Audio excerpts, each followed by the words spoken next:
Assalamualaikum warahmatullahi wabarakatuh. Perkenalkan, nama saya Muhammad Hanif Azaki dengan NIM A1J222007. Saya dari Prodi Sastra Indonesia angkatan 2022 ingin menjelaskan mengenai materi linguistik lanskap. Linguistik lanskap adalah bidang studi yang meneliti penggunaan bahasa dalam ruang publik seperti papan reklame, rambu jalan, dan nama tempat. Kajian ini membantu memahami bagaimana bahasa mencerminkan identitas, budaya, politik, dan sosial suatu wilayah.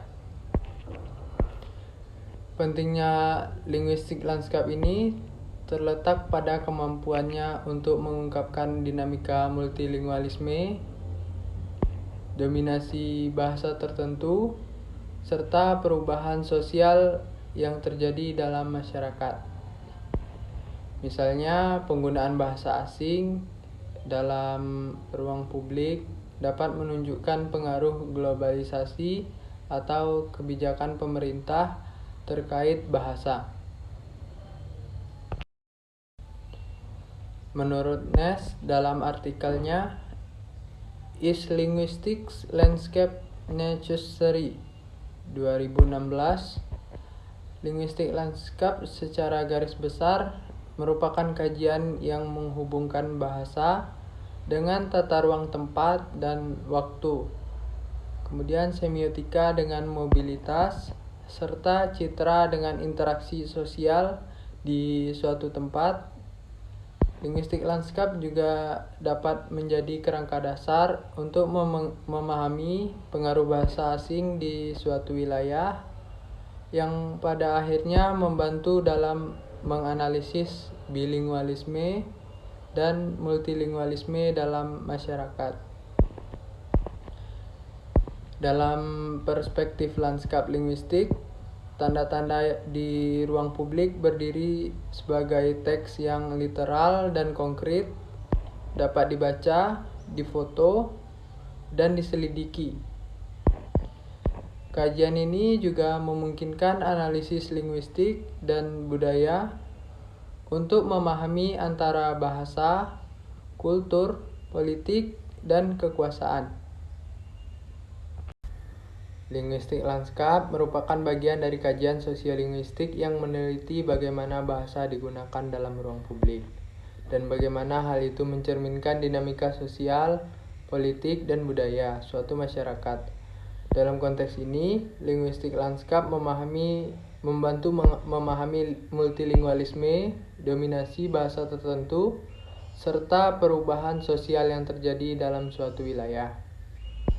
Linguistik lanskap memiliki tujuan utama untuk memahami bagaimana bahasa digunakan dalam ruang publik dan bagaimana hal itu mencerminkan identitas sosial, politik, dan budaya suatu masyarakat. Fokus utama kajian ini mencakup multilingualisme dan dominasi bahasa, yaitu mengkaji bagaimana berbagai bahasa berinteraksi dalam ruang publik dan bagaimana satu bahasa bisa lebih dominan dibandingkan yang lain. Kemudian ada semiotika dan makna sosial, meneliti bagaimana tanda-tanda bahasa di ruang publik berfungsi sebagai simbol yang mencerminkan nilai-nilai sosial dan budaya. Kemudian ada mobilitas dan globalisasi, mengungkapkan bagaimana penggunaan bahasa dalam ruang publik mencerminkan pengaruh globalisasi dan mobilitas masyarakat. Selanjutnya ada kebijakan bahasa, yaitu menganalisis bagaimana kebijakan pemerintah terkait bahasa memengaruhi linguistik lanskap suatu wilayah. Kajian ini sangat relevan dalam memahami perubahan sosial dan kebijakan bahasa di berbagai negara. Linguistik lanskap memiliki tujuan utama untuk memahami bagaimana bahasa digunakan dalam ruang publik dan bagaimana hal itu mencerminkan identitas sosial, politik, dan budaya suatu masyarakat. Fokus utama kajian ini mencakup yang pertama multilingualisme dan dominasi bahasa. yaitu mengkaji bagaimana berbagai bahasa berinteraksi dalam ruang publik dan bagaimana satu bahasa bisa lebih dominan dibandingkan yang lain. Kemudian, semiotika dan makna sosial. Meneliti bagaimana tanda-tanda bahasa di ruang publik berfungsi sebagai simbol yang mencerminkan nilai-nilai sosial dan budaya.